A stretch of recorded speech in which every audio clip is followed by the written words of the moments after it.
Friendship అంటే, friendship అనేది చాలా ఇంపార్టెంట్ లైఫ్‌లో. ఎందుకంటే మనకు ఫ్యామిలీ ఎంత ఇంపార్టెంటో, లైఫ్ పార్ట్నర్ ఎంత ఇంపార్టెంటో, ఫ్రెండ్స్ కూడా అంతే ఇంపార్టెంట్. మనం కూడా అంతే ఇంపార్టెంటే. ఎప్పుడు మనకి ఇంపార్టెంట్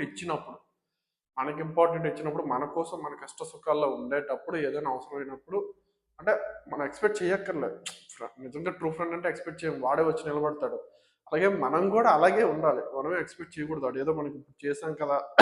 మనం అంటే మనం చేసాం కదా! వాడు మనకి చేయాలని కాదు. వాడి సిట్యుయేషన్ బాగుండకపోవచ్చు. మనం చేయలేని పొజిషన్‌లో ఉండొచ్చు. అలాంటప్పుడు మనం బాధపడకూడదు. అంటే మనం ఆ ఫ్రెండ్‌షిప్‌ని పోగొట్టుకోకూడదు. నీకు వీలైనంత వరకు ఎంతవరకు సపోర్ట్ చేయగలవో అంతవరకు చేయాలి. అది.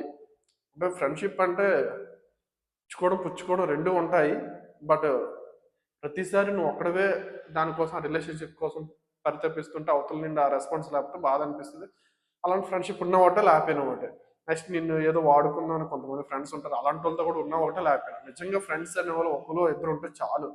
వందల మంది, 10 మంది, 20 మంది చెప్పుకోవడానికి, బర్త్‌డే సెలబ్రేషన్స్ చేసుకోవడానికో, లేకపోతే బీచ్‌కెళ్ళడానికో, లేదా టూర్ వెళ్ళడానికో తప్ప మిగతా వీటిలో ఇంక నీకు అంటే అనకూడదు గానీ నీకు వెల్ విషెస్‌గా అంటే నువ్వు తప్పు చేస్తే తప్పని, రైట్ చేస్తే రైట్ అని కెరీర్ గైడెన్స్ గాని, లైఫ్ గైడెన్స్ గాని పట్టించుకోకుండా నువ్వు వెళ్ళకపోతే నాకెందుకు అనుకునే వాళ్ళతో నువ్వు వేస్ట్. నువ్వు ఒంటరిగా వెళ్ళేసి వచ్చేసినా బెటర్. రిలేషన్‌షిప్ అనేది ఒకరిద్దరు ఫ్రెండ్స్, మంచి ఫ్రెండ్స్ ఉంటే సరిపోతుంది. అది లాంగ్ టైమ్ మెయింటైన్ చేయగలిగితే ఇంకా హ్యాపీ.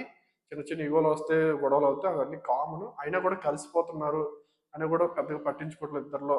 ఇద్దరు ఎప్పుడు హెల్తీగా ఉంటారు అనుకుంటే హ్యాపీగా ఫ్రెండ్షిప్ చేయండి. కానీ దొంగనా కొడుకులు ఉంటారు, వాళ్ళతో మాత్రం చాలా జాగ్రత్తగా ఉండండి.